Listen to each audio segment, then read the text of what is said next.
Good afternoon. I'm Carol Scott, the president of the Association of Junior Leagues International and an active member.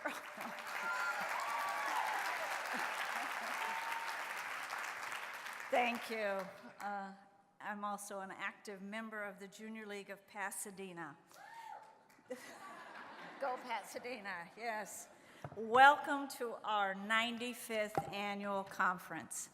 Let's start by thanking the Richfield High School Band,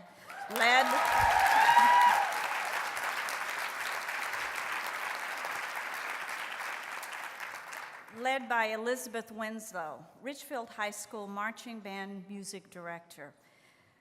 Richfield High School Pep Band, located just south of Minneapolis, is just part of a long-standing music tradition in Richfield schools. They have an award-winning marching program, the Marching Spartans, in its 63rd year of excellence, and the Symphonic Winds, the top group, just earned a superior rating at contest. Quite an amazing music program. Again, many thanks, Richfield.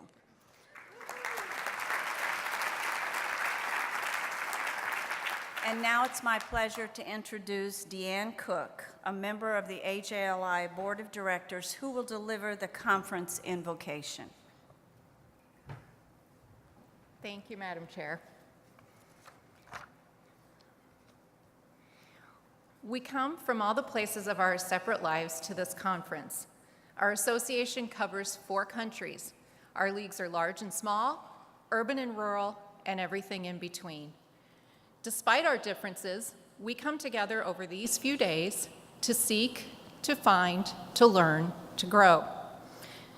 For some, this is the beginning of a journey, and others are transitioning to new journeys. We are all just passing through. Thousands have come before us, and thousands will follow us, all part of an unbroken chain that is the Association of Junior Leagues International. Take a moment to reflect on those who brought you to this point. You may have been reluctant, or you may have been eager to accept a leadership role. Your presence in this room means you embody all of the skills, courage, and possibilities that your champions saw in you. Consider who might be looking to you for encouragement to take their next step. We enjoy great personal growth and satisfaction from this opportunity, but it is not all about us. Those of us in this room represent a far bigger world. Think of all the people in your league and your community who are not here with us today. Our goals at this conference are to discover how we can make differences to our members, our communities, and our leagues. It is a time to embrace each league's opportunities and accept its challenges. Before we begin this work, let us take a moment to prepare our minds and hearts to listen and accept, to be open to sharing and receiving the vast wisdom that resides in every seat in this hall. Whatever you do in the next few days and in the years you serve, you will have an impact. Our conference theme tells us we can disrupt convention. Let's all make a commitment to question what is and wonder what could be.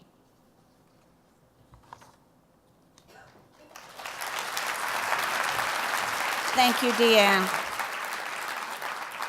This afternoon, we will hear from Sarah Hennessy, who will sing the anthems of our 4 Junior League countries.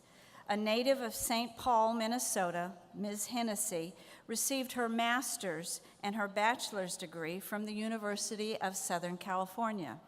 She has performed with several prestigious symphonies and operas, including, just to name a few, Minnesota Orchestra, Virginia Opera, Portland Symphony, Ottawa La Orchestra Symphonique, and Monte Carlo Symphony. Sarah has received numerous awards, including being named Symphony Magazine 2008 and 2007. Artist of the Year, Metropolitan Opera District winner, Marilyn Horn Magnum Opus Honoree, first place, and the Burbank Philharmonic, an outstanding soloist, Eau de Claire National Jazz Festival. Please rise for the singing of the anthems.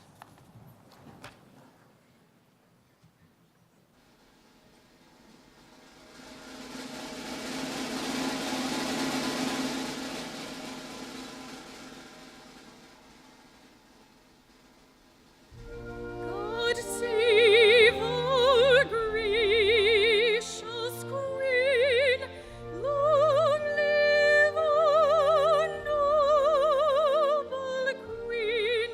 God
Can you see by the dawn's early light what so proudly we hail that the twilight's last gleaming, whose broad stripes and bright stars through the perilous fight, o'er the ramparts we watched were so gallantly streaming, and the rockets' red glare, the bombs bursting in air, gave proof through the night that our flag was still there.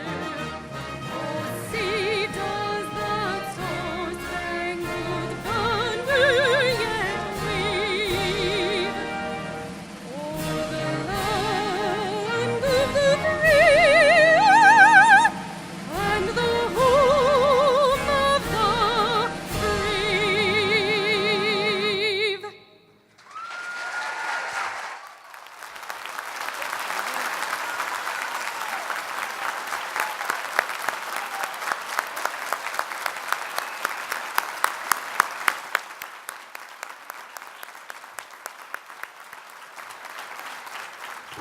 Thank you, Sarah. You sang the anthem so beautifully. What an incredible voice. I think next time around I'm going to hope for that. We will now hear greetings from the governments of the 4 countries in which junior leagues are located. First, we'll hear from Kimberly White, President-elect of the Junior League of London, who brings greetings from the British government.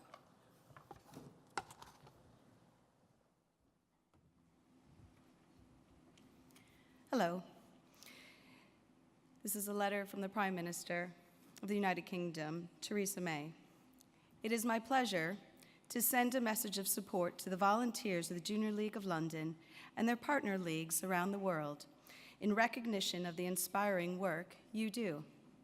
Your organizations are making a real difference to the lives of the most vulnerable people in our society. I was impressed and heartened to hear that over 400 volunteers currently contribute over 20,000 volunteer hours a year through the Junior League of London. This is a truly fantastic contribution. From improving literacy and life skills to supporting the homelessness, your support of volunteering projects is playing a significant part in helping to make the UK a country that works for everyone. Please accept my very best wishes for a productive conference. Theresa May.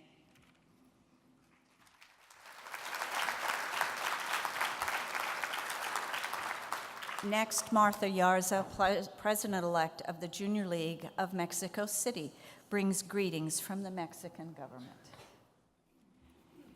Hi, everyone. Mensaje para la 95ª Conferencia Anual de la Asociación Internacional de Junior League. Estimadas voluntarias, en el mundo de hoy, cada vez es más importante la participación de la sociedad civil en los problemas que ocupan a la humanidad, como el cambio climático, el analfabetismo y la violencia doméstica.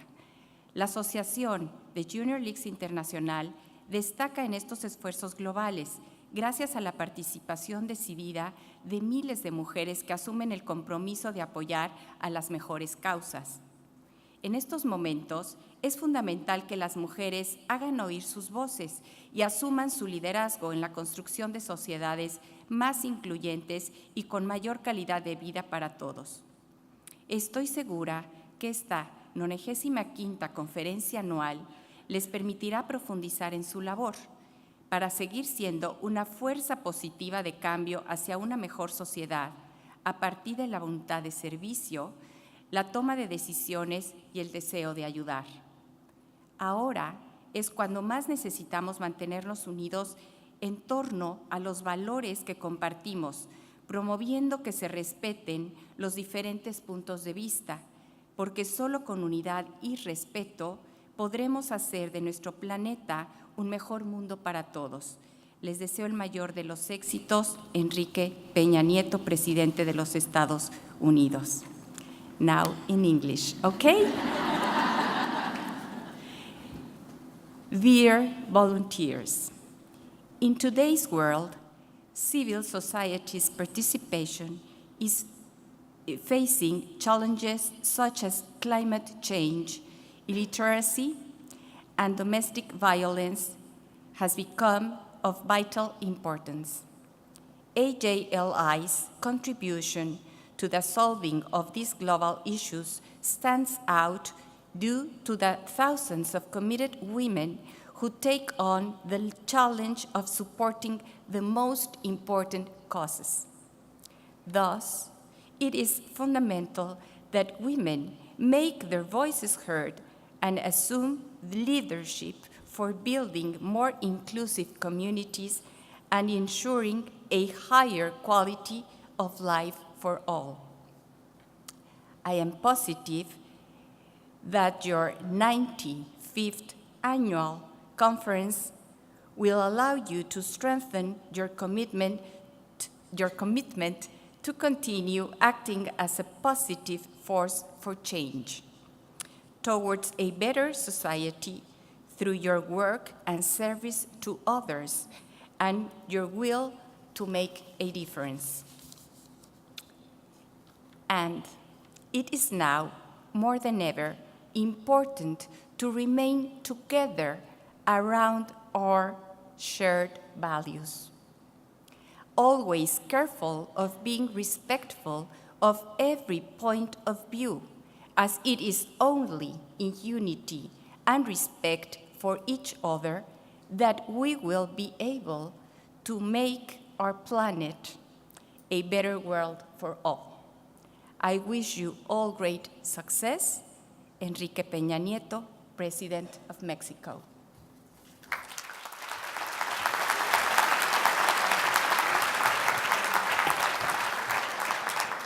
And now we'll hear from Susan Simpson, past president of the Junior League of Halifax and national coordinator of the Canadian Federation of Junior Leagues, who brings greetings from the Canadian government.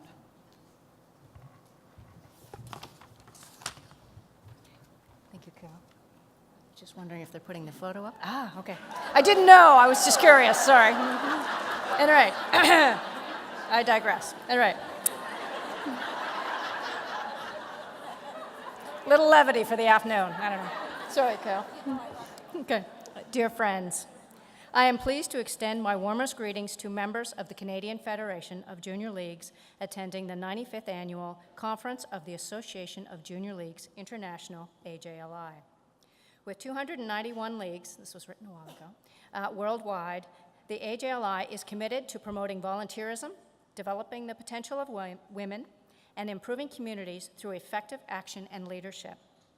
When women and girls have equal rights and opportunities, we all benefit. Canada will continue to be vocal on women's rights and the need for gender equality around the world, especially for the poorest and most vulnerable. I commend everyone taking part in the convention for their efforts to encourage women's leadership on the key issues that are facing our society. On behalf of the Government of Canada, I wish you a productive and memorable meeting. Sincerely, the Right Honourable Justin Trudeau, Prime Minister of Canada.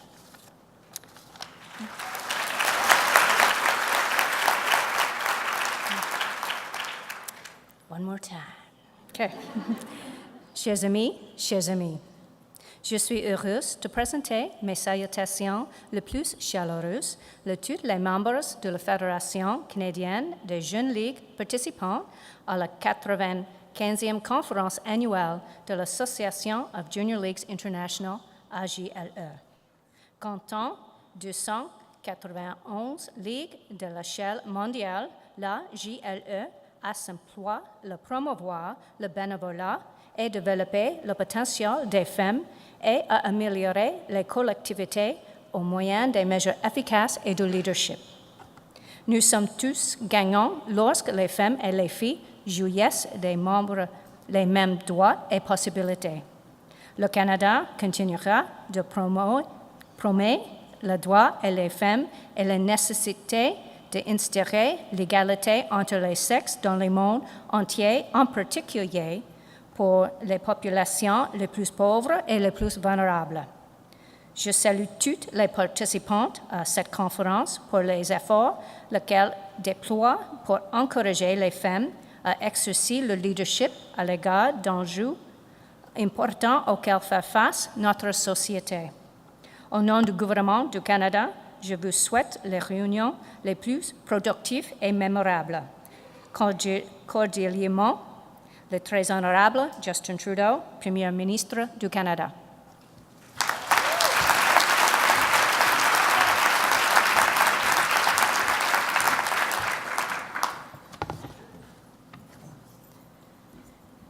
Andrea Boudreau, President of the Junior League of Minneapolis, and Jill Skogheim, President of the Junior League of St. Paul, bring greetings from the United States government.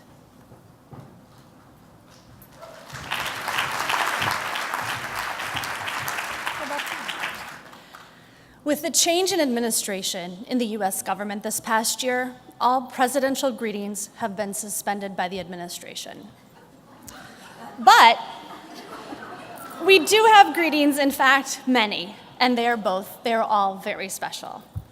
Throughout the history of the Junior League, members have held elected positions at the national level, beginning with Ruth Sears Baker Pratt from the Junior League of the City of New York, who served in the U.S. House of Representatives from 1929 to 1933. Today, 4 Junior League members serve in the U.S. House of Representatives. Our first greeting comes from one of them, Susan W. Brooks, a member of the Junior League of Indianapolis. Woo! She is currently the chair of the House of the Committee of Ethics, is an honorary co-chair of the Congressional Caucus for Women's Issues, and serves on the Republican Women's Policy Committee, among many other committees and responsibilities. Here is what she has written to us. Dear Junior League members, as a sustaining member of the Junior League of Indianapolis and the United States representative for Indiana's 5th Congressional District, it is my pleasure to welcome fellow members from across the United States, Mexico, Canada, and the United Kingdom as you gather in the Twin Cities for the 95th Annual Conference of the Association of Junior Leagues International. In my 25 years of Junior League membership, I have seen the difference made by members and appreciated the efforts of all who have served on behalf of the leagues. Please accept my sincere thanks for the work you do and for your commitment to developing the potential of women and improving your communities. Together, I know you will serve as effective leaders who will impact our world for the better. My time in the Junior League was invaluable, and I hope you take advantage of this time for friendships and for expanding your skills over the next few days, as I did during my active years. Best wishes for a successful and productive conference full of great networking, training, and fun. Sincerely, Susan W. Brooks, Member of Congress. We've got more. Jill? Our junior leagues are fortunate to have a long and close relationship with our elected officials, and we are especially proud to know Amy Klobuchar, one of Minnesota's U.S. Senators. Senator Klobuchar was the first woman elected to represent the state of Minnesota in the United States Senate. Since arriving in the Senate,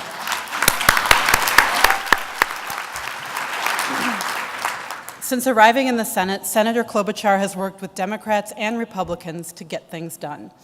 Among many accomplishments, she laid the effort to pass landmark legislation to end human trafficking, and an issue of great importance to many of our junior leagues, as well as to combat the opioid epidemic.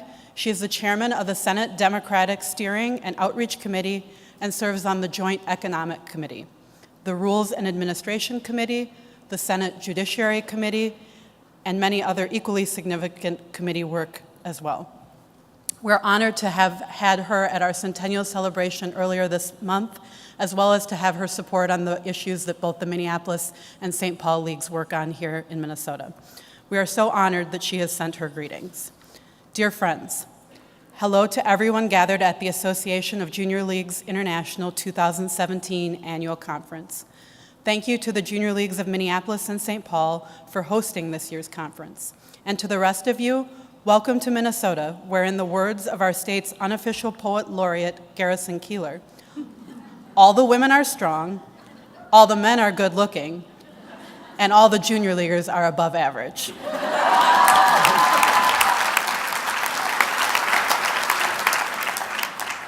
I am so glad you chose to come to our state this year, and I hope you enjoy your stay. Since the first Junior League was founded in 1901, you have become one of the most effective volunteer organizations in the world. By empowering women and encouraging them to volunteer for causes they believe in, you are making an impact on some of the most pressing issues we face as a country. You are tackling food insecurity, supporting victims of domestic violence, raising awareness around sex trafficking, and expanding STEM education opportunities, among other important issues. You are truly making a difference. I'm standing with you in the United States Senate. Many of the issues you are working on have also been my priorities. My bipartisan bill, the Stop Exploitation Through Trafficking Act, became law in 2015 and ensures victims of trafficking are treated as victims, not as criminals. And like you, I am committed to encouraging girls and young women to step up and lead in their communities and in the workplace. That is why I am proud to have passed the bipartisan Inspire Women Act and the Promoting Women in Entrepreneurship Act. These new laws will help more women enjoy the benefits of high-paying STEM jobs by encouraging, recruiting, and supporting them as they pursue careers in STEM fields. You stand on a remarkable legacy of making meaningful change. The 2 Minnesota chapters hosting this conference have played a significant role in your history. Earlier this month, I joined the St. Paul chapter for their 100th anniversary celebration. And just across the river, the Junior League of Minneapolis has been challenging the status quo for 93 years. In other words, you made a wise choice of location for this conference. Again, thank you for all you do to make the world a better place. Enjoy the rest of the conference. You deserve it. Sincerely, Amy Klobuchar, United States Senator.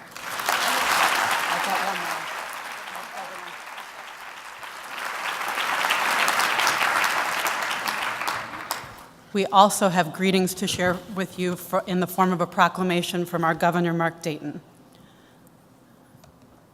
Whereas the Junior League is an organization of women committed to promoting volunteerism, developing the potential of women, and improving communities through the effective action and leadership of trained volunteers, and whereas Junior Leagues across the United States, Mexico, Canada, and the United Kingdom have given countless hours of service to help women, children, and families. And whereas the Junior Leagues of Minneapolis and St. Paul are the host leagues for the Association of Junior Leagues International Annual Conference, and whereas the Junior League of St. Paul is celebrating its 100th anniversary this year, and whereas the Junior League of Minneapolis is celebrating its 93rd year of service, and whereas hundreds of women from junior leagues in the US, Canada, Mexico, and the United Kingdom will develop their leadership skills for 3 days in the great state of Minnesota, now therefore, I, Mark Dayton, Governor of the state of Minnesota, do hereby proclaim Thursday, May 18th, 2017 as Association of Junior Leagues International Day.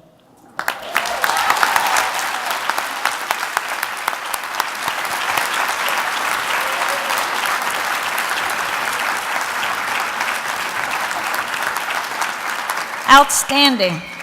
And now I'd like to ask Liz Nelson, Site Chair from the Junior League of Minneapolis, and Rachel Tierney, Site Chair from the Junior League of St. Paul, to join Andrea and Jill at the podium. You're here? We're here. You're got it, okay. Thank you. Andrea, thank you, Liz, thank you, Jill, and thank you, Rachel. And thank you all of the members of the Junior Leagues of St. Paul and Minneapolis for your very warm welcome. I am certain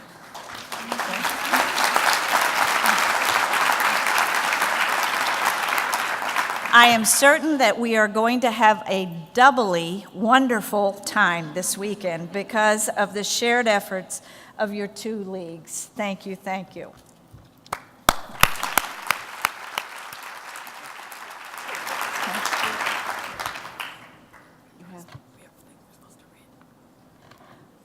I'll sit down.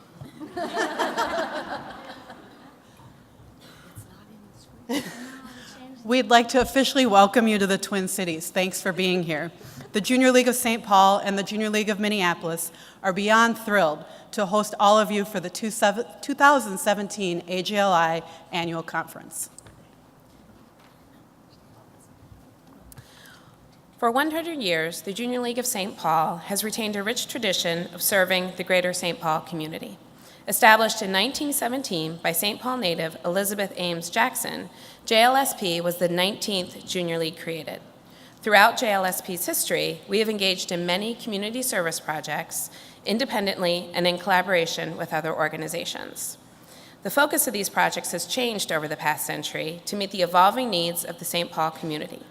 For 100 years, the Junior League of St. Paul has served and strengthened the community, and our members continue to serve St. Paul today and will remain an important community asset for the next century.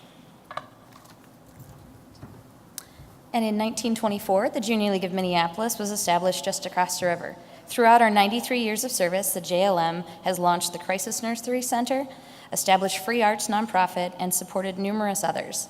In 2012, JLM became an issue-based community impact league, focusing on closing of the opportunity gap. JLM's projects and advocacy efforts focus on the contributing factors of the opportunity gap and work to send students to school on equal footing. We're not done yet. Now we're done. Not done yet. So together, our thousands of members really do work to build a better community. So all of us invite you to enjoy our cities while you are here. We are not only the most livable and just recently voted the most fit in the nation. I'll work on that once my presidency is done. Yes, we are also the most bike friendly. So get out there and take advantage. Walk around our lakes, bike around our lakes. Ask any of our volunteers for things that you should do during some free time. And don't forget that you can enjoy some tax-free clothes shopping and truly learn why we are Minnesota nice. We are thrilled to have all of you here in the Twin Cities. Welcome.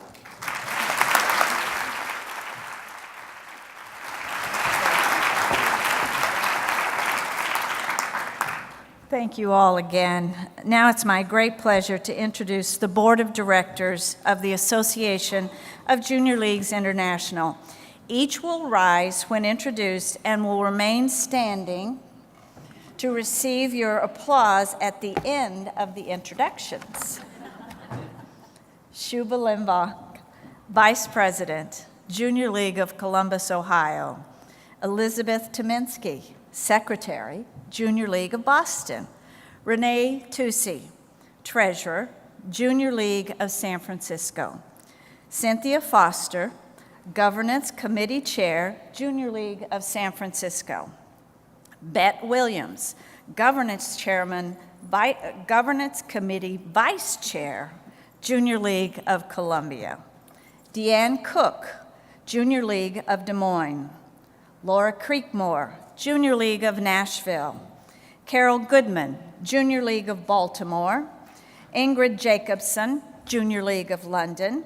Coyo Munoz, Junior League of Mexico City.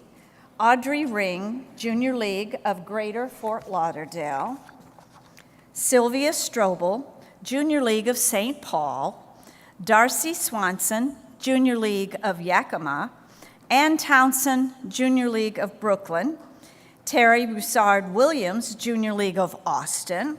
And Tina Willingham, Junior League of Northwest Arkansas.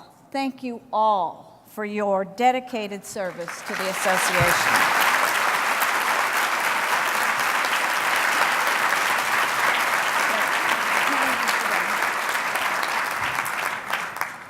Susan Danish, AJLI's Executive Director, is here on the dais with us, and members of the association staff also join us this afternoon. And we couldn't do this without these ladies, so will the staff please stand?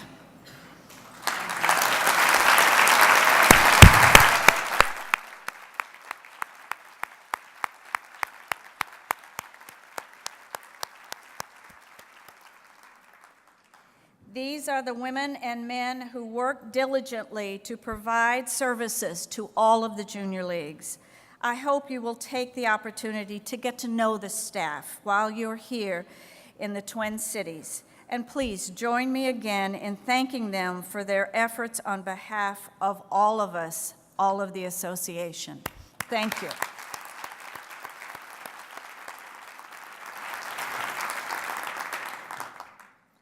Will the first session of the annual meeting please come to order? The first order of business today is the roll call. First, we're going to determine if we have quorum based on both the actual attendance of the leagues and the number of proxies reported thus far. Then we will enjoy a traditional celebration of our association of 291 junior leagues in 4 countries, with the association secretary, Elizabeth Tominski, calling the roll of each junior league.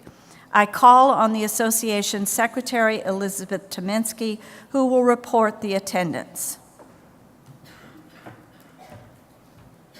Madam President, AJLI bylaws state that a majority of the junior leagues entitled to vote who are present in person or by proxy constitutes quorum. That means the presence of 146 junior leagues constitutes quorum.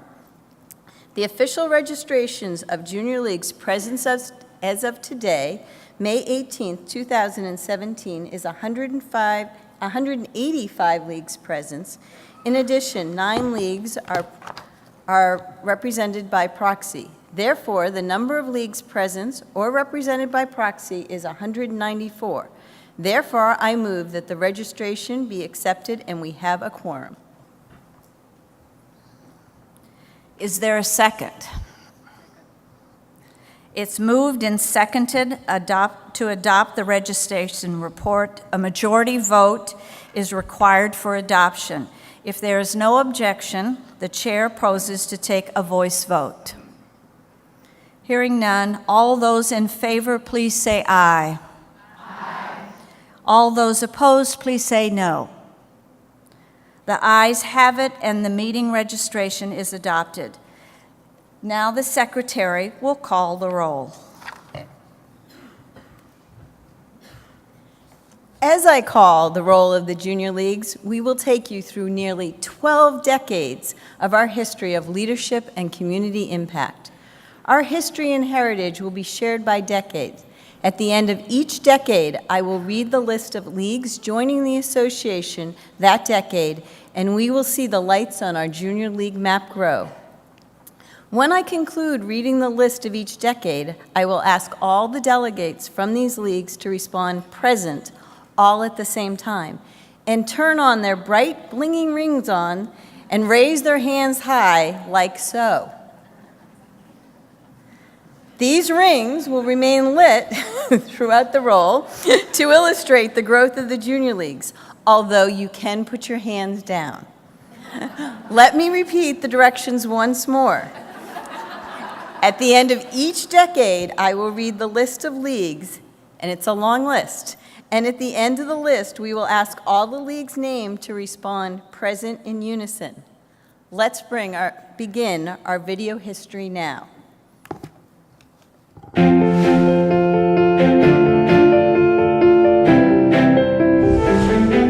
For more than a century, Junior League members have confronted society's most pressing issues and tackled its toughest problems, leaving a legacy of reform like no other.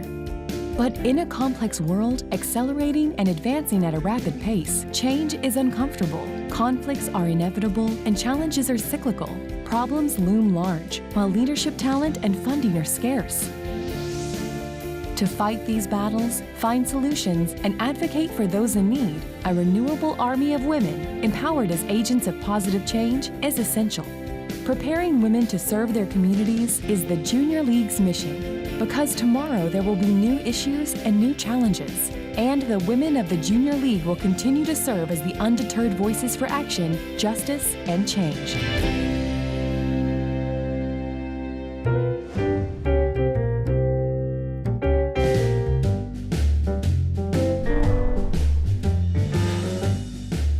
The turn of the century was a time of fast-paced change in the world.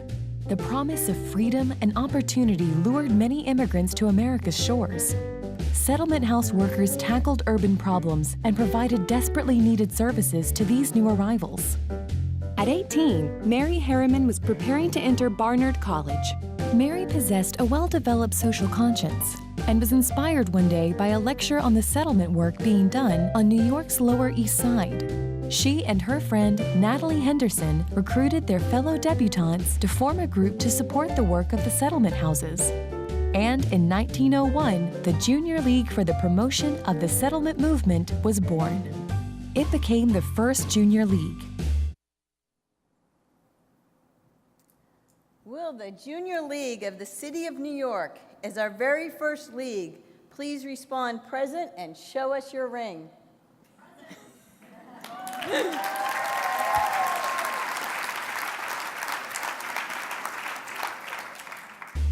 Junior League work soon expanded when volunteers and professional teachers went into homes together.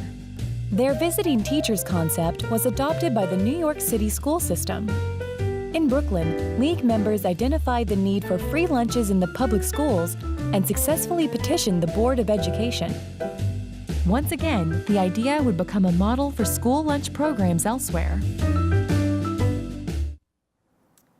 In the first decade of the 20th century, 3 new leagues were founded: the Junior League of Boston, Brooklyn, and Portland, Oregon. Will Boston, Brooklyn, and Portland, Oregon please respond present and show us your rings?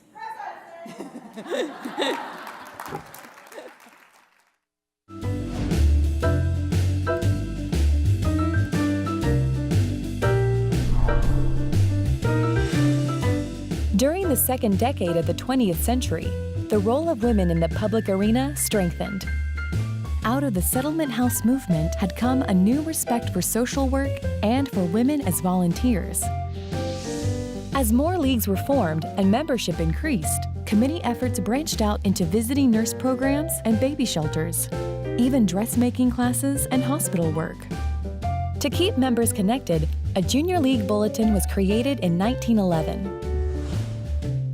During World War I, Junior Leagues played an active role in selling war bonds.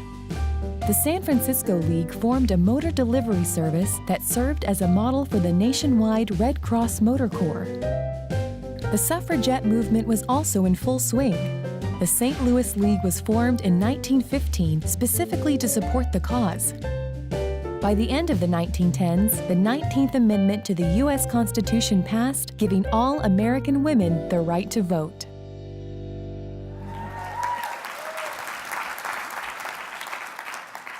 21 additional leagues were formed in this decade. The Junior Leagues of Baltimore, Chicago, Cleveland, Philadelphia, San Francisco, the Oranges and Short Hills, Washington, D.C., Detroit, Kansas City, St. Louis, Atlanta, Milwaukee, Racine, Albany, New York, Chattanooga, St. Paul, Wilmington, Delaware, Denver, Buffalo, Omaha, and Poughkeepsie. Will the 21 leagues prior to 1920 please respond present and show us your rings?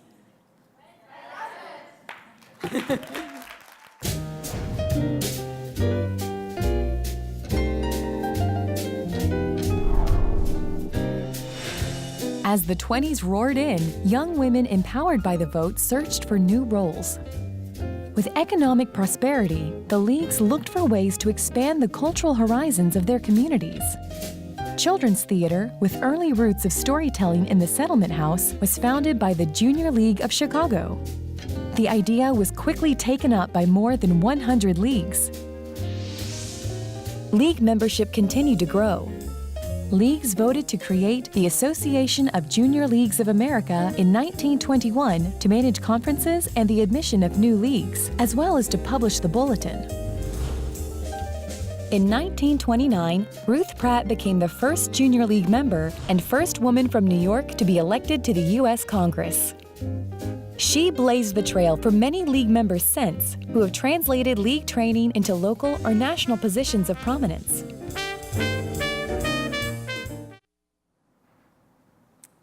During the 1920s, 77 more leagues were formed in the U.S. and Canada. The junior leagues of Cincinnati, Dayton, Eastern Fairfield County, Syracuse, Duluth, Hartford, Knoxville, Lincoln, Louisville, Montclair, Newark, Rhode Island, St. Joseph, Sioux City, Tacoma, Greater Princeton, Birmingham, Alabama, Dallas, Indianapolis, Kingston, Little Rock, Memphis, Nashville, Orange County, New York, Pittsburgh, Portland, Maine, Greater Springfield, Massachusetts, Charleston, South Carolina, Charleston, West Virginia, Columbus, Ohio, Honolulu, Greater New Haven, Elizabeth, Plainfield, Stamford, Norwalk, Tulsa, Winston-Salem, Colorado Springs, Evanston, North Shore, Jacksonville, Lancaster, Lexington, Minneapolis, New Orleans, Reading, San Antonio, Seattle, Columbia, Erie, Grand Rapids, Norfolk, Virginia Beach, Parkersburg, Santa Barbara, Spokane, Wichita, Worcester, Akron, Charlotte, Houston, Los Angeles, Montgomery, Pasadena, Savannah, Toronto, Asheville, Miami, Richmond, Boise, Flint, Greensboro, Oklahoma City, Roanoke Valley, Tampa, Augusta, Harrisburg, Lynchburg, San Diego, Troy, and Williamsport. Will the 77 junior leagues of the Roaring Twenties please respond present and show us your rings?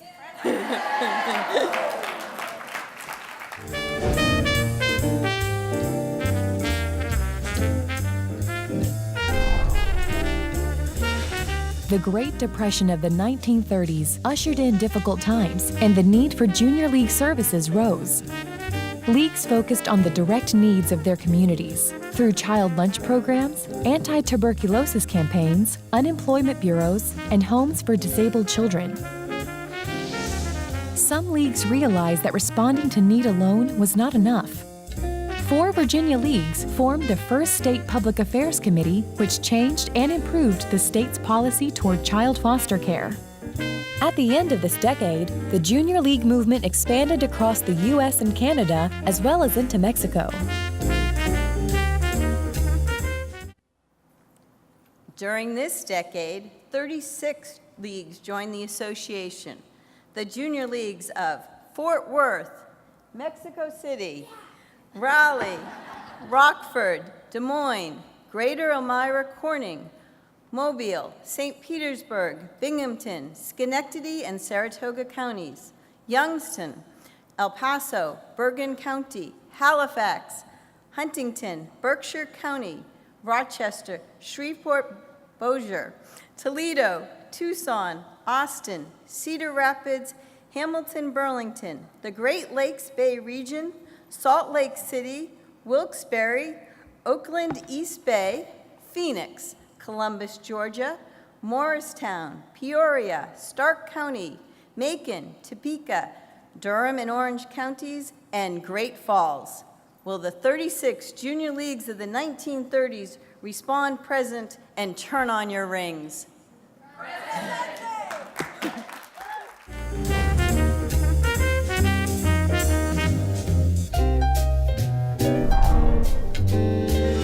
The 1940s are indelibly linked to World War II. Canadian leagues drove in the Motor Corps, served in blood banks, and were the first to establish volunteer bureaus to support the war effort. This idea expanded to the U.S., where junior league volunteers, with their expertise in recruiting and training, were once again called upon to serve their country. Members like Ovida Kolpabi of the Houston League assumed national leadership positions. She was tapped by Congress to help create the Women's Army Corps, known as the WACs. In addition to the war efforts, the leagues created other new services, such as the very first mobile cancer clinic, which was established by the Louisville League.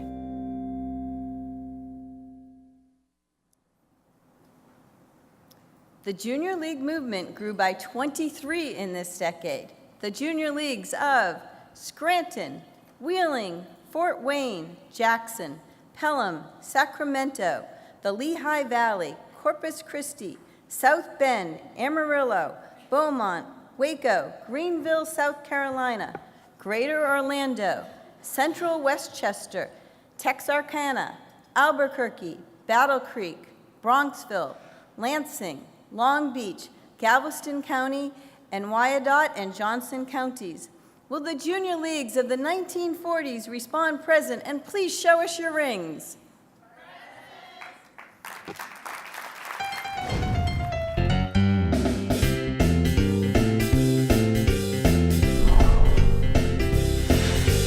In the 1950s, the Junior League began to face societal changes.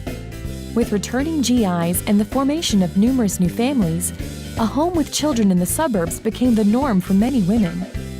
Nearly 150 Junior Leagues were involved in remedial reading centers, diagnostic testing programs, and programs for gifted and talented children. The Junior League of Mexico City extended its work to the blind. A visit from Helen Keller brought international recognition. By 1962, the League had built the most comprehensive center for the blind in the Spanish-speaking world. With TV in its infancy, Junior Leagues were among the first to push for quality programming for children and collaborated in the development of educational TV. Junior Leagues were involved in more than 300 arts projects and multiple partnerships across many cities to establish children's museums and other cultural outlets. Throughout their history, leagues have found innovative ways to raise funds to support their work. Thrift shops, follies, galas, markets, and more. Though Augusta, Georgia wrote the very first cookbook, it was with the publication and astute marketing of Charleston Receipts that the cookbook gained a momentum that continues today. In the 1950s, 20 more leagues joined the association, the Junior Leagues of Westchester on the Sound, Springfield, Illinois, Westchester on Hudson, Spartanburg, Birmingham, Michigan, High Point, Wilmington, North Carolina, Northern Westchester, Ogden, Lubbock, Abilene, Baton Rouge, Calgary, Hampton Roads, San Angelo, Kingsport, Greater Fort Lauderdale, Greenwich, Edmonton, and Fresno. Let's hear from the Junior Leagues of the 1950s. Please say present and show us your rings.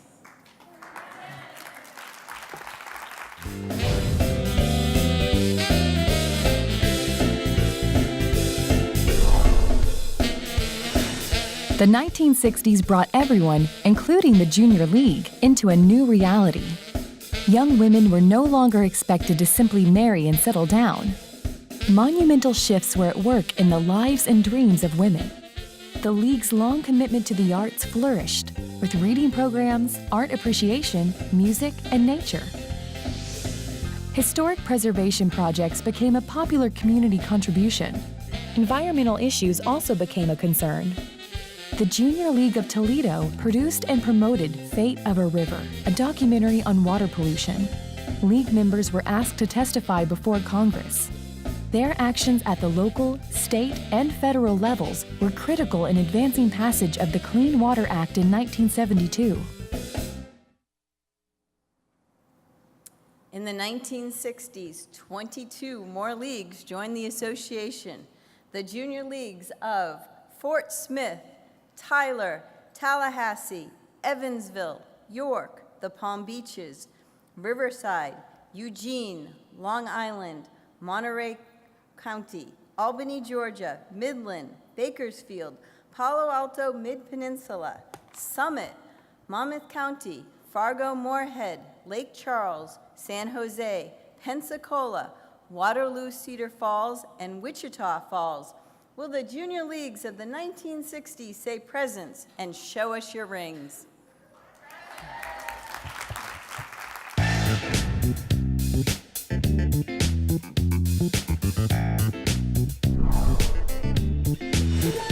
In the 1970s, leagues affirmed their commitment to a diverse membership by adopting the Reaching Out statement, which welcomed women of all races, religions, and national origins who demonstrate an interest in and commitment to volunteerism. The leagues further expanded their participation in public affairs. Impact was a 4-year collaboration between more than 200 leagues and the U.S. government to improve the criminal and juvenile justice systems. St. Louis also designed the Teen Outreach Program to increase graduation rates and reduce teen pregnancy. It was recognized and replicated association-wide. Leagues provided training for retirees to become community volunteers through an association pilot, Project VIE. Despite the growth of the organization, this was also a time when the role of the volunteer was questioned by women's groups who felt their fight for equal rights clashed with the idea of volunteerism. Association leaders went on record validating volunteerism as a significant avenue for women to achieve leadership positions. Their voices were heard. In the 1970s, 23 leagues joined the association. The junior leagues of Billings, Orange County, California, Las Vegas, Clearwater, Dunedin, Champaign-Urbana, DeKalb County, Lafayette, Greater Lakeland, Owensboro, Alexandria, Gainesville, Huntsville, Cobb Marietta, Sarasota, Tuscaloosa, Springfield, Missouri, Greater Alton, Fayetteville, Odessa, Pueblo, North Little Rock, Gaston County, and Reno. Will the junior leagues of the 1970s say present and show us your rings?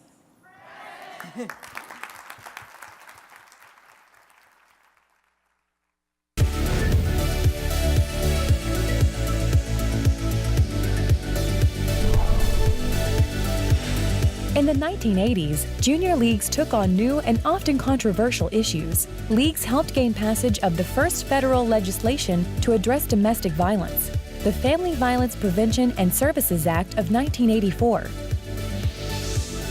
In 1985, the Junior League launched Woman to Woman, a 3-year international public awareness program addressing alcohol abuse among women. More than 100 leagues participated. In 1986, the Junior League of Los Angeles was the first league to tackle AIDS, a daring new addition to the league's agenda.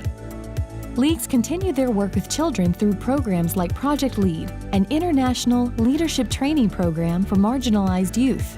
This was also the decade during which the Junior League of Phoenix member Sandra Day O'Connor was named the first woman to the U.S. Supreme Court, and the Junior League movement expanded to the United Kingdom.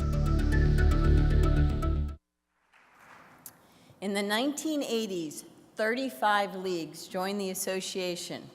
The junior leagues of Bristol, South Brevard, Kalamazoo, Richardson, Athens, Longview, Quad Cities, Yakima, Charlottesville, Arlington, Monroe, Annapolis, Central and North Brevard, Norman, Victoria, Boca Raton, Collin County, Daytona Beach, Johnson City, Northern Virginia, London, Sioux Falls, McAllen, Harlingen, Manatee County, Fort Myers, Fort Collins, Lawton, the Emerald Coast, Ann Arbor, Morgan County, Bryan College Station, Bell County, Ocala, and Florence.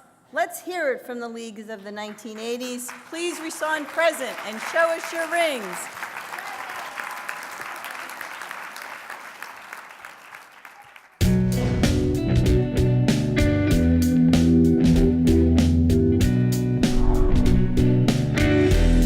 The 1990s was a decade of prosperity, with more women as the primary wage earners in the family, more women in business and in government. Leagues were leading the march for policy change at the top, as members continued to advocate for critical issues like domestic violence with the Silent Witness Initiative. Building on environmental concerns, the Junior League of Mexico City began their country's first substantive recycling project and were instrumental in the passage of environmental legislation in Mexico.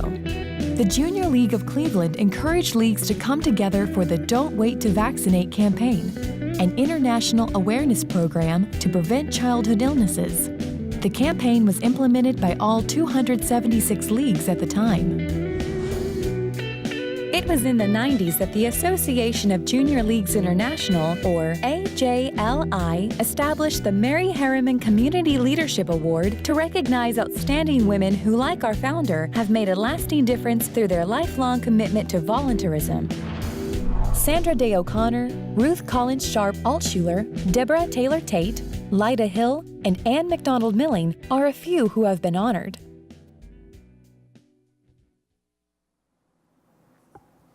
"23 leagues joined the association in the 1990s, the junior leagues of Douglas County, the Woodlands, Gwinnett and North Fulton counties, Greater Winter Haven, Anniston Calhoun, Anderson County, Eau Claire, Olympia, Madison, Gainesville, Hall County, Indian River, Kane and DuPage counties, Jackson County, Las Cruces, Palm Springs Desert Communities, Napa, Sonoma, Murfreesboro, Lufkin, the Flint Hills, Lee County, Moore County, Greater Covington, and Northwest Arkansas.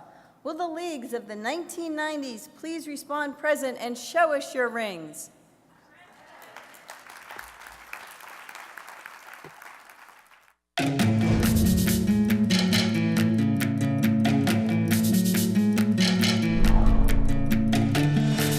As we marked a new century, the Junior League movement celebrated 100 years of dedicated volunteer service.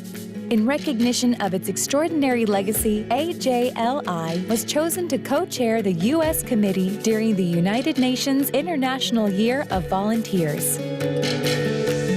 Firmly footed in the 21st century, leagues continue to tackle both evergreen and emerging issues that plague our society, all while thoughtfully exploring ways in which to secure the organization's health, vitality, and viability for generations to come. In 2005, the association initiated a childhood obesity program called Junior Leagues Kids in the Kitchen. Since its inception, more than 200 leagues have helped raise awareness of this modern-day issue. In 2009, the association embarked on a multi-year, multidisciplinary transformation effort to address key areas affecting leagues and their ability to survive and thrive, such as community impact, league governance, operations, technology, fund development, membership, brand awareness, training, and education.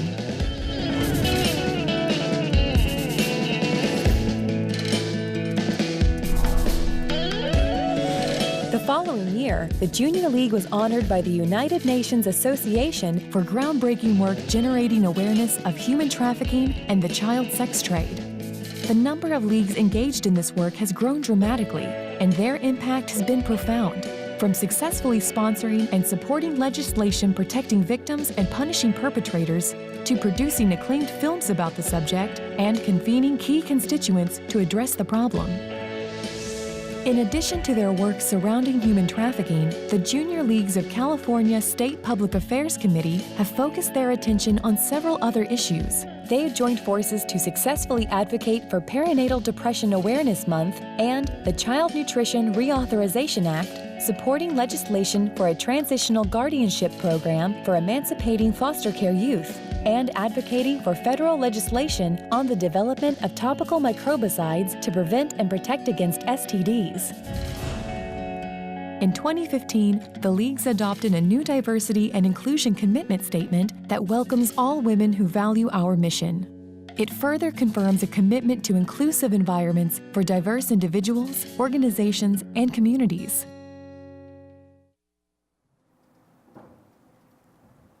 We've welcomed 7 leagues to the association thus far this century. The Junior Leagues of Martin County, Champlain Valley, the Shoals, San Joaquin County, Guadalajara, Panama City, and Greenville, North Carolina.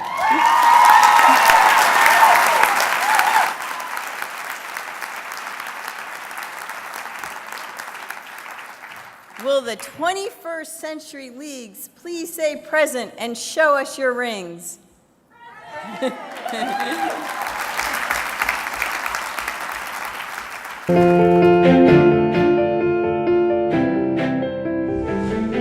True to their their legacy, today's League members are at the forefront of tackling society's thorniest issues for the express purpose of enhancing the social, cultural, and political fabric of our society.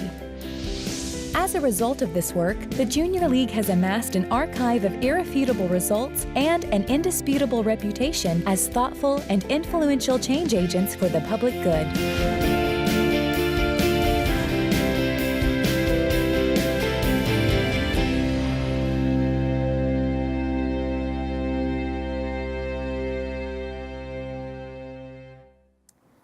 I would like to ask all the delegates to please stand and hold your hands high as a symbol of the power of the association.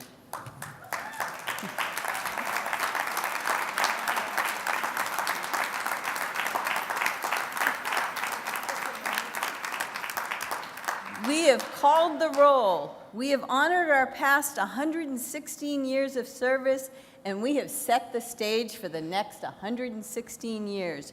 Our history shows us how we've always met the changing needs of our communities and our times, as we've continually reimagined the leadership of women to meet those needs.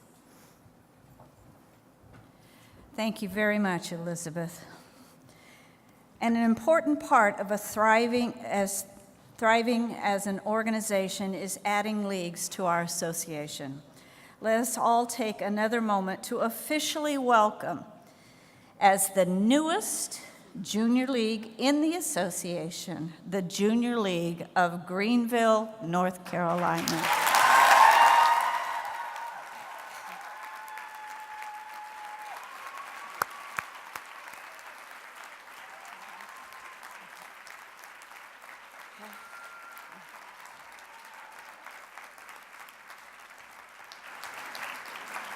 Approved by the board at our March meeting, many of you have been familiar with them as the Junior Women's Association of Greenville, North Carolina. Would all of the delegates from the Junior League of Greenville, North Carolina, please stand? Are you standing? All right.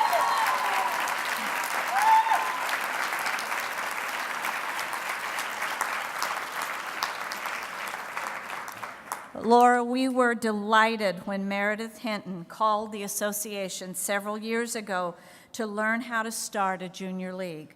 What a remarkable group of women you are, literally starting at the very beginning, recruiting members, defining your issue areas, and beginning community programming, becoming a 501c3, and here you are. Now, we are overjoyed to welcome the Junior League of Greenville, North Carolina, into the association as our newest junior league.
And now we'd like to recognize some of our oldest junior leagues who will begin celebrating significant anniversaries between this 2017 annual conference and the annual conference of 2018. I'm going to recognize each league, so let's all make some noise for each of them when their names are called. After this afternoon's session, we invite the delegates from each anniversary league to pick up their commemorative plaque at the registration and bring them to the green room before the cocktail party or closing banquet on Saturday night, where we will take a photo for your league.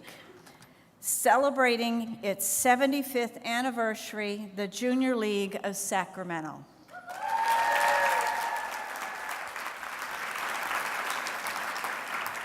Celebrating their 85th anniversaries, the Junior Leagues of Binghamton, New York, Halifax, Schenectady, and Saratoga counties, and Shreveport, Bossier.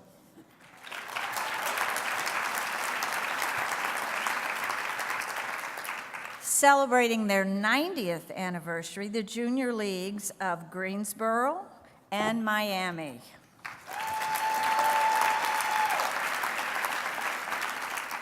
Eight leagues are celebrating their 95th anniversary. The Junior Leagues of Birmingham, Alabama, Dallas, Nashville, Orange County, New York, Pittsburgh, Portland, Maine, Greater Springfield, Massachusetts, and Memphis.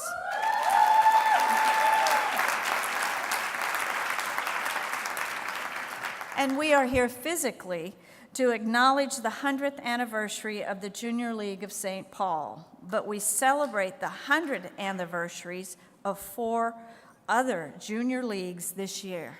Wow, 4, 5. We have a lot that are 100 years old. Albany, New York, Chattanooga, Racine, and St. Paul.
That's pretty cool stuff. Congratulations to all those. But 100 years isn't the end. It's still the beginning, especially in an organization like ours with an enduring mission. With that thought in mind, let's recognize the 5 leagues celebrating their 105th anniversaries. Yes, 105 years. Leagues of the junior leagues of Cleveland, Chicago, the Oranges and Short Hills, Washington, D.C., and San Francisco.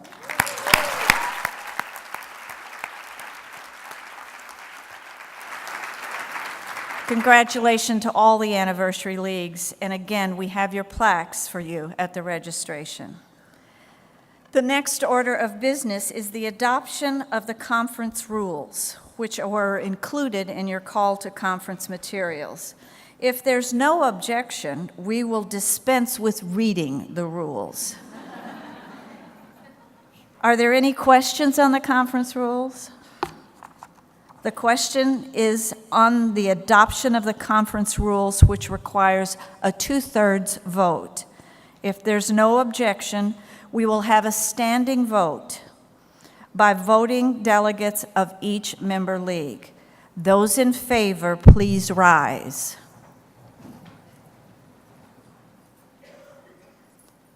You may be seated.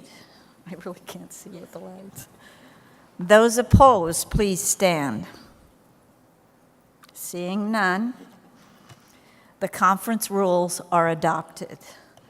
The business now in order is to adopt the program, which includes the agenda for the conference.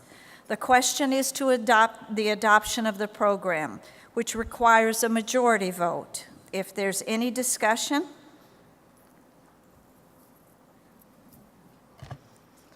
are you ready for the question? If there's no objection, we will have a voice vote by the voting delegates. Those in favor, please say aye. Aye. Those opposed, please say no. The motion carries and the conference program is adopted. The minutes of the 2016 annual conference have been approved by the Minutes Approval Committee in accordance with the procedure established on page 6 of the conference rules. The Minutes Committee is the secretary and at least 2 other board members, if anyone wants to know. It was Allison, Mary, Joe, Ingrid, and Shuba who reviewed the conference minutes. The chair now calls on the Association Governance Committee Chair, Cynthia Foster, who will thank the 2016-17 Governance Committee, announce the results of the 2017-2018 elections, and introduce the newly elected members of the Association Board of Directors and the Association Governance Committee.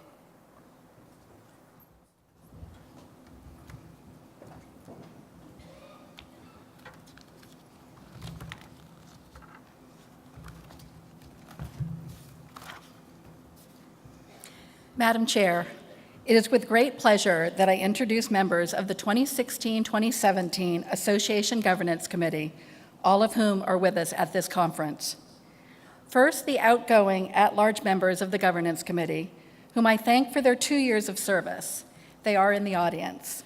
Please stand when I call your name. Sherry Boyle, Junior League of Panama City. Jeannie DeKine, Junior League of Arlington. Nancy Scarlato, Junior League of Philadelphia, and Whitney Wilson Wirtz, Junior League of Charlotte. I also wish to acknowledge the service of our ongoing at-large members of the 2016-2018 Governance Committee, who will continue in their 2 years terms this coming year. Please stand when I read your name.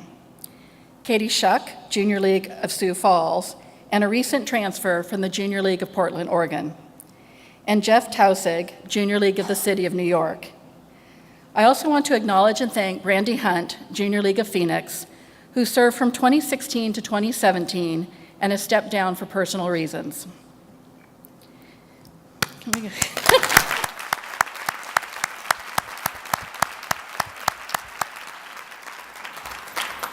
I encourage delegates to seek out and talk with the outgoing and ongoing Governance Committee members throughout the conference or at the governance table in the marketplace area.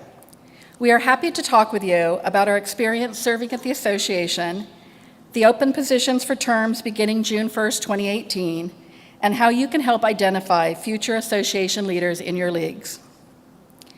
I am now pleased to announce the results of the association elections for members of the AJLI Board of Directors and Governance Committee. I will first announce the results for members of the AJLI Board of Directors. I will begin with the newly elected officers and then the newly elected directors.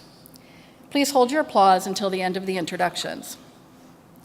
Laurel Lee Alexander, Junior League of Monterey County, has been duly elected by the Junior Leagues as the 2017-2018 Association President-elect. At the conclusion of her term, she will automatically assume the office of AJLI President for a 2-year term, 2018 to 2020. And Renee Tucci, Junior League of San Francisco, has been duly re-elected by the Junior Leagues for a 2-year term as the 2017-2019 Association Treasurer. This immediately follows her 2015-2017 term. Members of the Board of Directors who have been duly elected by the Junior Leagues as at-large directors to serve as a director for a 3-year term for 2017-2020 are Deborah Robb San Ramon, Junior League of Mexico City, Michelle Vaith, Junior League of Cincinnati, and Darcy Swanson, Junior League of Yakima, who was re-elected to a second 3-year term. The member of the Board of Directors who has been duly elected by the Junior Leagues to serve as the Governance Committee Vice Chair for a 1-year term in 2017-2018 is Malia Fallon, Junior League of Minneapolis. After her 1-year term as Vice Chair, she will succeed to the position of Chair of the Committee for a 1-year term, 2018 to 2019. Last year, Bet Williams, Junior League of Columbia, was duly elected the Governance Committee Vice Chair. She will automatically assume the position of Governance Committee Chair for 2017-18 and continue to serve on the AJLI Board of Directors. Please join me in congratulating the incoming members of the AJLI Board of Directors.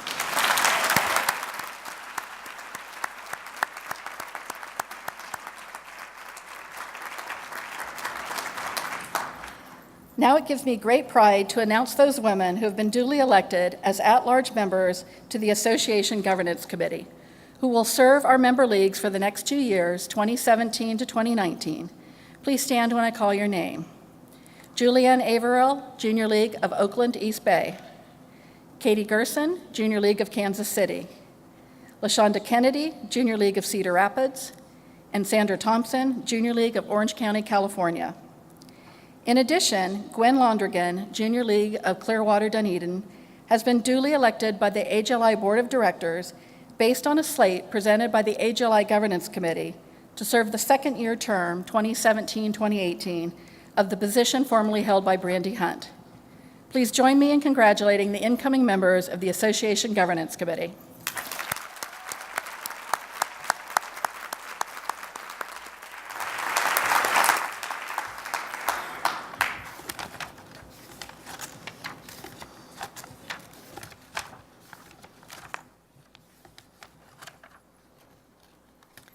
Thank you very much, Cynthia, and congratulations to all of those who have been elected. And now the chair calls on Audrey Ring from the Junior League of Greater Fort Lauderdale. Good afternoon. Today it's my honor to share a little about Carol Scott with you before she presents her State of the Association remarks. Servant leaders are described as those who consistently choose to lead as a way to serve the development of others. They are humble stewards. Carol Scott is a servant leader. Carol is a past president of the Junior League of Pasadena, where she's still an active member. She has served AJLI in several capacities. As a board member 2 times from 1992 to 1997, and now in her current term that began in 2015. She's also served on the executive committee and was a member of the Equity Task Force. Carol was an ODI trainer for nearly a decade and proudly represented AJLI at conferences in Beijing, Philadelphia, and Mexico City. I think it's safe to say that she's an integral part of the wonderful fabric that is AJLI. Turning to Carol's professional career, she's had 3 distinct roles that interestingly have a common thread. First is a teacher. She started out teaching deaf, hard of hearing, and multi-handicapped students ranging from preschool to junior high. She then progressed to teaching college-level deaf education and served as a clinical supervisor and the coordinator of a graduate teacher training program. Second is consultant and trainer, where her focus areas were women's leadership, fundraising, management, and governance. So many League members, past and present, are beneficiaries of her passion and expertise in these areas, and we thank you, Carol. The third is a leader. Carol is a well-respected Children's Museum chief executive, and in that role has been the driving force behind 3 leading children's museums in Pasadena, California, Greenville, South Carolina, and today in Rancho Mirage, California. So, teacher, trainer, and leader. At the heart of this journey are women and children, and without a doubt, the common thread is leadership and serving in the development of others. I'll add that Carol has been steadfast in her service on professional and volunteer boards over the years and is a current board member of the National Women's Hall of Fame. Next, I'll turn to family, which is central to Carol. She's the loving wife of Mark and beloved mother to her 2 biggest fans, daughter Melinda and son Matthew. In the Scott family, Junior League doesn't stop at Carol. Her daughter Melinda is currently serving as the president of the Junior League of Fresno and is here at annual conference. Yeah, right? Yay. And Mark and Matthew have earned their honorary Junior League status over the years by graciously obliging a lot of Carol's voluntolding, and that's her word, just like so many of our family members. I've covered her league service, profession, and family. Now I'll touch on some of what I feel makes Carol Carol. She has a great sense of humor and a wonderful smile. She's a dear friend to so many. In her spare time, she loves to read, dance, and go to the theater, especially musical theater. She has a very adventurous spirit, and she can be playfully mischievous, so be on the lookout for that twinkle in her eye. She enjoys travel, particularly with fellow League members. In fact, she's been on all of the cross-cultural solution trips. So that's Guatemala, Morocco, and India, and Greece is coming up this fall. In her leadership, she is brave, courageous, and visionary, and encourages all of us to be. To say she is strategic would be an understatement. She's masterful at setting goals and creating a path where collectively we'll reach the finish line and create impact. In a supportive way, she encourages our board to be our best, even if it means some of us may be out of our comfort zone a bit. After all, this is Junior League, which means we're still learning, it's a safe environment, and we're striving to reach our potential. Carol has a strong global perspective and a deep commitment to diversity and inclusion. She truly believes that far more unites us than divides us. Her mantra is unconditional, positive regard for others. And I think that warrants repeating, unconditional, positive regard for others. Carol is a strong believer in questioning what is and wondering what could be. I know that we all feel the love that Carol has for us because she shows us. She also doesn't hesitate to cry when something touches her heart. I believe she's authentic as they come. The pride she has in the history of the association and the women that came before us is matched only by her hope for AJLI's future and for the future of the 150,000 members around the world. Her vision for AJLI is clear, and her leadership is unwavering. So with that, I'll end where I began and say that our President, Carol Scott, is truly a servant leader. Ladies and gentlemen, our President, Carol Scott.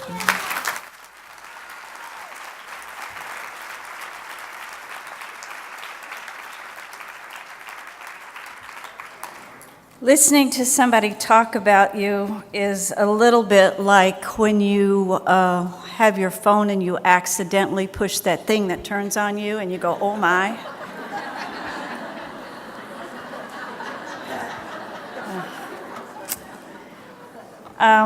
Obviously, I am delighted to be here, and greetings, fellow Junior League members. Greetings to the most dynamic, thoughtful, determined women I know. Greetings to change makers, to leaders, and to disruptors. Our world needs us. Our nations need us. Our communities need us. And I have 3 words back to them. Here we are.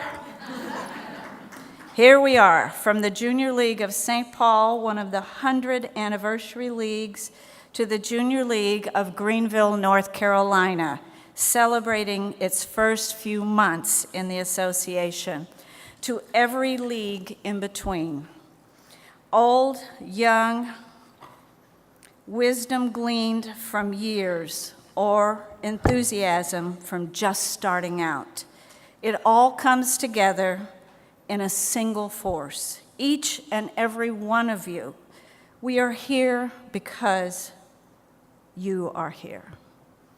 I want to look at the women, and I want you to look at the women who are sitting around. Go ahead, turn to your left. Got to tell you, turn to your right. Look behind you. Look in front of you. Now I ask you, ask yourself, who among these women do you think is a disruptor?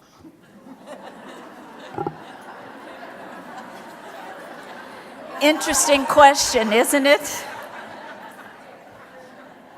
But before you answer about them, or even about yourself, let's pull apart what it means to disrupt. We may have the image in our minds of being disrespectful, or confrontational, or alienating. It may make us uncomfortable. After all, since Harvard professor Laurel Thatcher Ulrich coined the phrase in 1970, well-behaved women seldom make history, it has, if we're honest, felt a little like another way we were being told to be something other than who we are, another set of expectations to live up to. Let's consider what it actually means. The Junior League definition, if you will. Let's consider what disrupting looks like, sounds like, and feels like.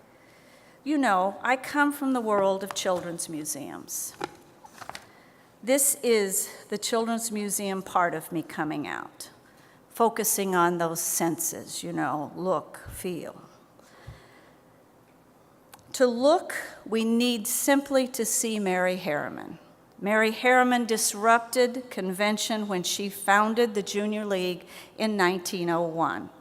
She was part of a group of influential young women who broke the mold of what women could do at that time, of what was fashionable and what was proper, to address the needs of her community. Her formula for education about the community and leadership combined with direct service is a model that continues to resonate. It resonated with Eleanor Roosevelt, it resonated with Sandra Day O'Connor, it resonated with Julia Child. It resonates with me. And I know, because you are here, that it also resonates with you. We need only consider the outcomes, how the Junior League has changed what our communities look like through creating free lunch programs in schools, through supporting juvenile justice, through supporting committing to end domestic violence, to educating about women and alcohol, to stepping up against AIDS discrimination, and to increasingly awareness about human trafficking. That's what it looks like.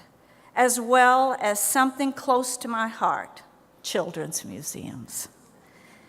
Many of you know that junior leagues were prime movers in the history of children's museums, but many of you may not know. We've developed plans, we've raised funds, we've created exhibits, we've built buildings, we've created docent programs, we've expanded outreach, and so much more. The Junior League literally disrupted the way children learn when they started developing children's museums. My career as the president of 3 children's museums was in part, if not more in part than anything, because of my work in Junior League of Pasadena, one of the many junior leagues that focused and founded an outstanding children's museum. Ours was called Kids Space and still is. So I know what my league and your leagues have done when they have developed, participated, and supported children's museums. And so does the Association of Children's Museums. 2 weeks ago, on behalf of the junior leagues, Susan accepted for AJLI the ACM's Great Friend to Kids Award. It's the highest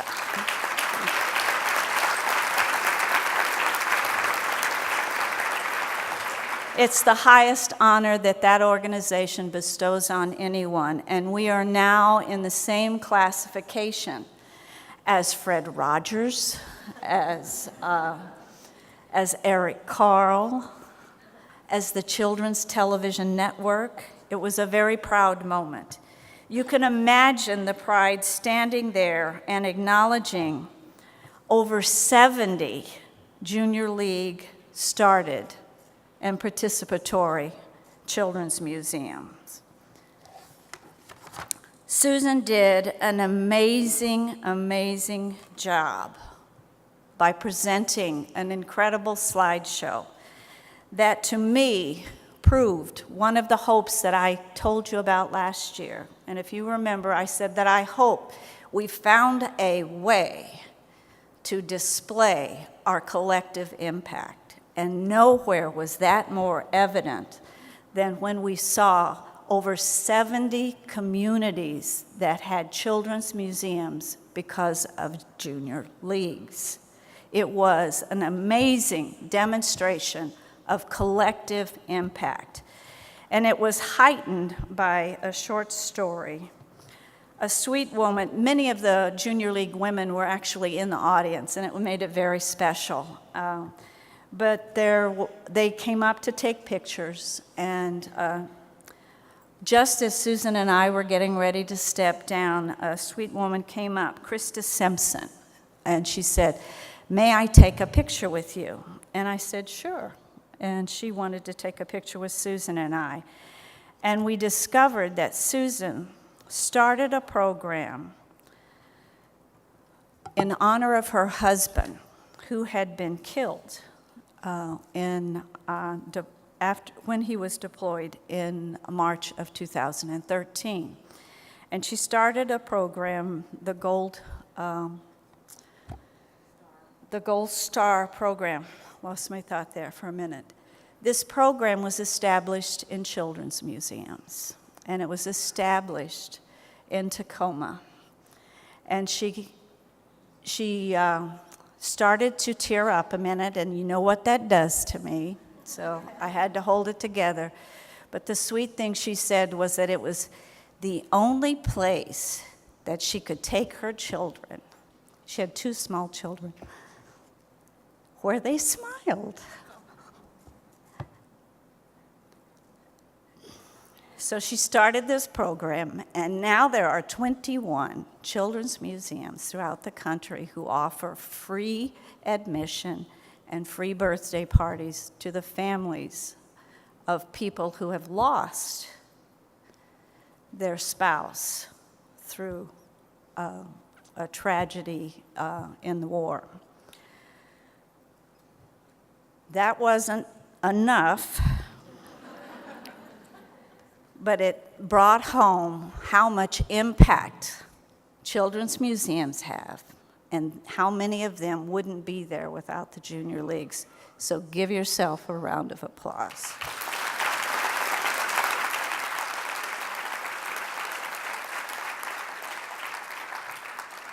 The sweetest thing she said was that I didn't know about the Junior League until I came today. And she said, "I think I'm going to go home and join."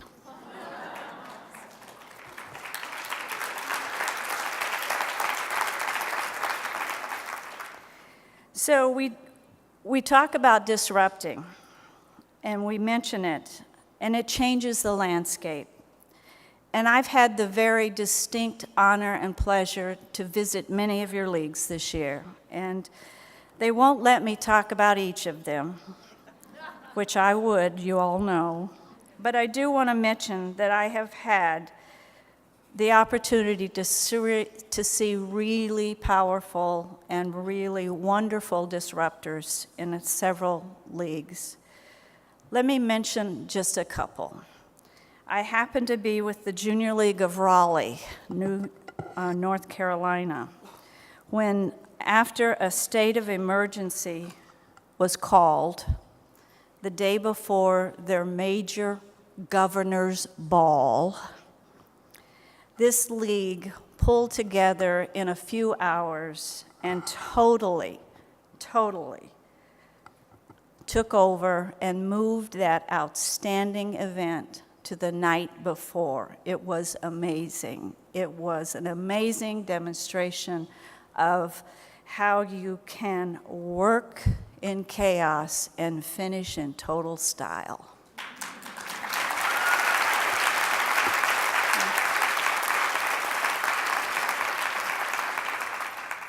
I also got to spend time in the Junior League of Fort Worth, and a brief amount of time. I would love to have spent more time, but I got to see how they're taking on the issue and work with so many agencies in their community to take care of children who are in transition and in crisis.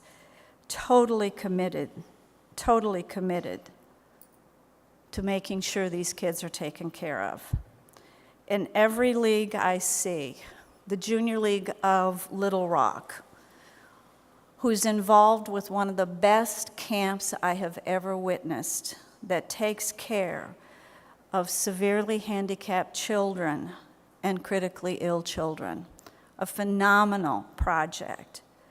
These are just 3 of the samples. There was something outstanding and disruptive in a beautiful way in each of the leagues that I visited. I thank you for the opportunity to do that. If we had time, of course, I would give them all, but Susan will pull the hook to me, and I'll make all those people back there nervous. So let me switch perspectives and speak about what disruption looks like from an organizational standpoint. At AJLI, we have 3 big priorities for the coming year. We are accelerating the transformational rollouts, we are supporting our diversity and inclusion efforts, and we are increasing awareness about the Junior League. You'll be talking about them during the service dialogue tomorrow, and we are investing in our shared future to accelerate that future. Investing some of the association reserves, as you read in your service plan and budgets, the funds will be used to support these 3 priorities, and we can do so because of our solid, absolutely amazing financial position. We are investing to make sure that our progress is even faster and more visible. Visible disruption, to move away from conventions that are keeping us from being everything we know we can be in the 21st century and beyond. That's visible disruption. Sound. We hear in the opening video the line, "Real change doesn't require a bullhorn." Our voices are key, and we need to make them heard. The volume doesn't matter, but the words do. The adoption of the new Commitment to Diversity and Inclusion Statement is an example of that. One of the keys to our future, to our membership, to our focus on diversity and inclusion, and we need to do more. The new resources, the resource that used to be called Building Blocks for Diversity and Inclusion, will be launched very shortly. The board and the staff are equally committed to working with you and your leagues to use these materials In fact, the AJLI board is committing to 50 or more league visits this year to support our and your diversity and inclusion efforts. We will visit, we will hear, and we will see each other. Inclusion is also related to one of the items on the agenda for the association dialogue. The board is proposing the elimination of the specific international director position. We are proud of being an international organization, and we value our junior leagues outside of the U.S. The junior leagues of London, Halifax, Toronto, Hamilton, Burlington, Calgary, Edmonton, Guadalajara, Mexico City, because we live in a networked, connected world. We feel as a board that all of our board members must govern and speak up on behalf of all of the junior leagues. At Association Dialogue, we will hear the sound of us talking about the bylaw change and other topics. Let's model what we are called to do in our communities, which is to be voices of reason, voices of compassion, and voices of respect. We need to be willing to speak up, and especially to tackle those issues that are most complex and difficult. If you remember, that was the second hope I had, that we would be able to have difficult dialogue and to listen to each other. I know the Junior League can be at the heart of inclusive and an equitable society. There is so much to do in our communities to change the conversations and listen to the sound of understanding. The sound of understanding can lead to building partnerships, finding those in our communities who are also willing to be the disruptors for change. They're there, and perhaps speaking in a quiet voice, scarcely being heard, but they're there. Think of the resulting chorus if we joined our voices together with more and more of others. Together we can choose voice to those who have none. Consider how in the U.S. we are seeing an increasing number of incidents of hate crimes. These are not crimes for drugs or material gain, but crimes that are solely motivated because of race, religion, disability, sexual orientation, ethnicity, gender, and gender identity. Typically, the rates of hate crimes are also rising in the UK and in Canada and in Mexico. There continues an unacceptable high incident of gender-biased violence and trafficking of women. And in all 4 countries, the statistics represent only the reported ones. Think of those that go unreported. How many more go unspoken out of fear, out of shame, or lack of hope due to the lack of resources? This is our world. These are our countries. My question to you is, what are we saying about it?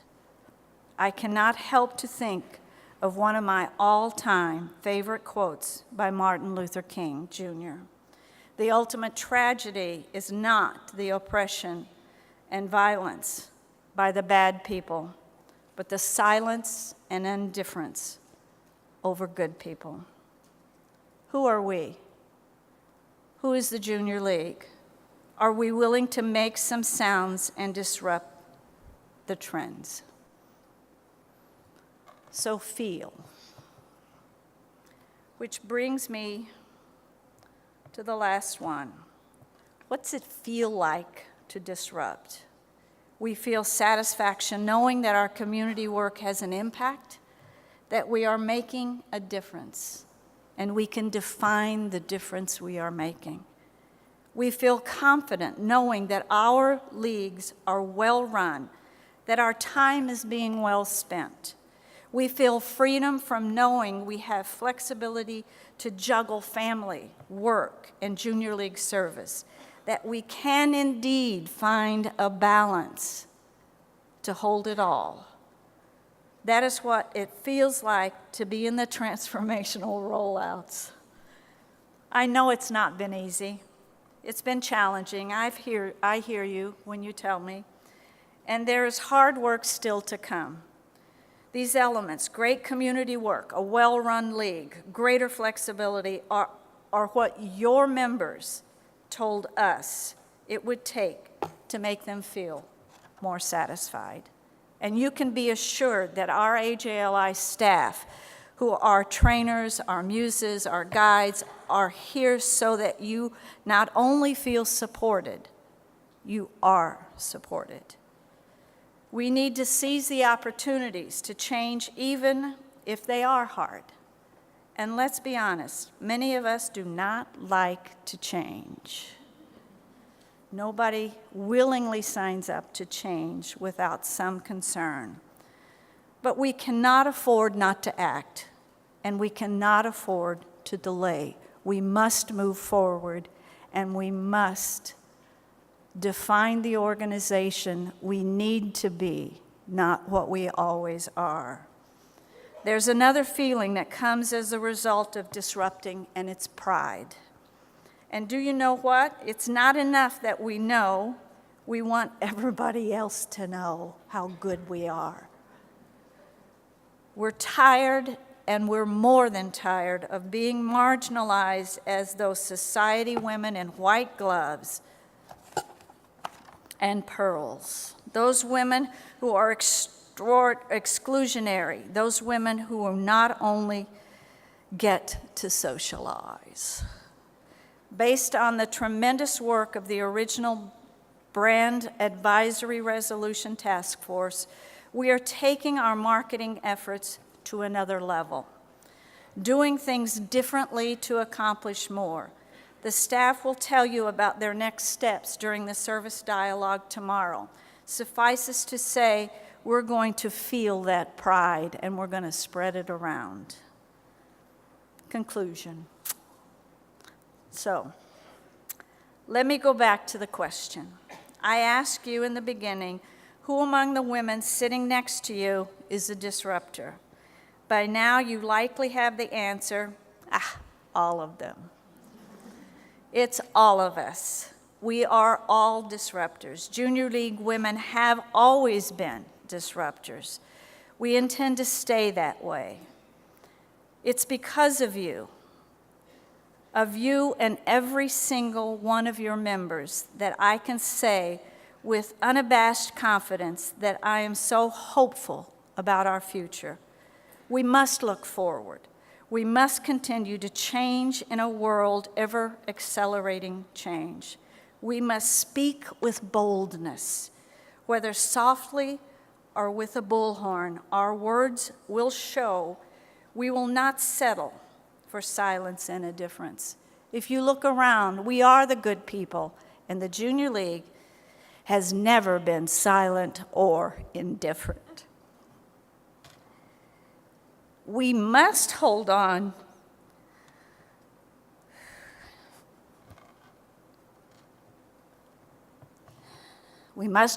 to feelings of pride, knowing we've got the training, we got the tools, and we have the support to do what it takes to be our best in this century and far beyond, so that our communities can be stronger, so that those who are barely able to survive can know what it means to thrive. I'm ready to disrupt convention. I'm ready to make things happen. I'm ready to rethink the possibilities for this day and for those to come. Can you see it? Can you feel it? Can you hear it? The proper answer is yes. Me too. Thank you very much.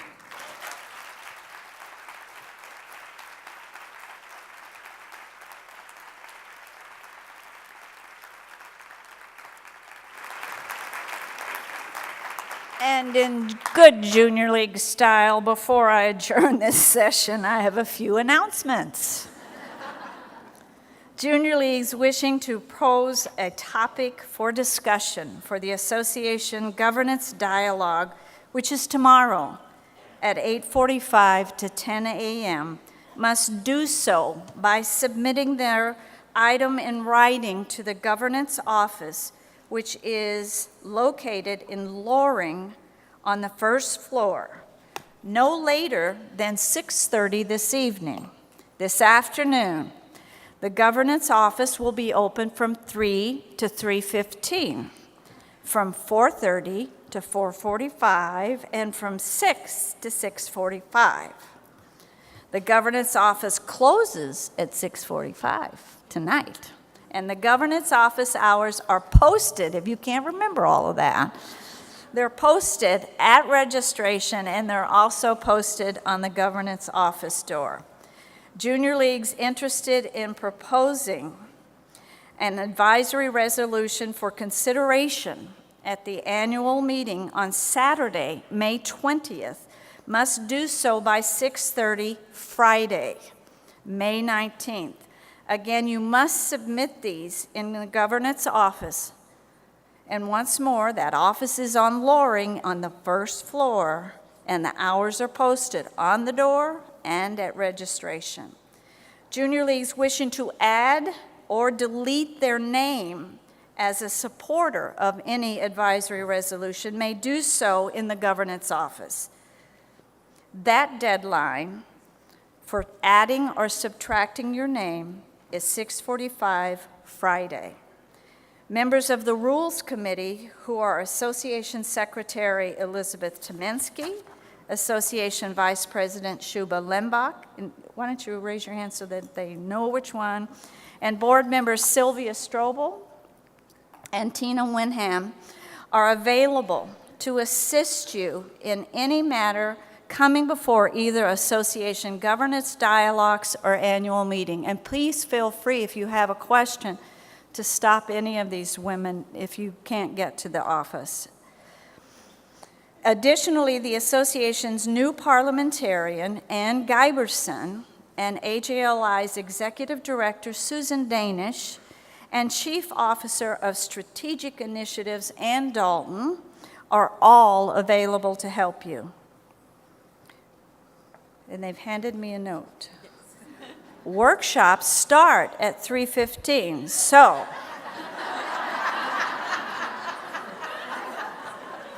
it would have been good if I'd read this before I read all those other times, huh? So adjust your time frames accordingly, but please go directly to your session. And the first session of the 95th annual meeting of the association is adjourned.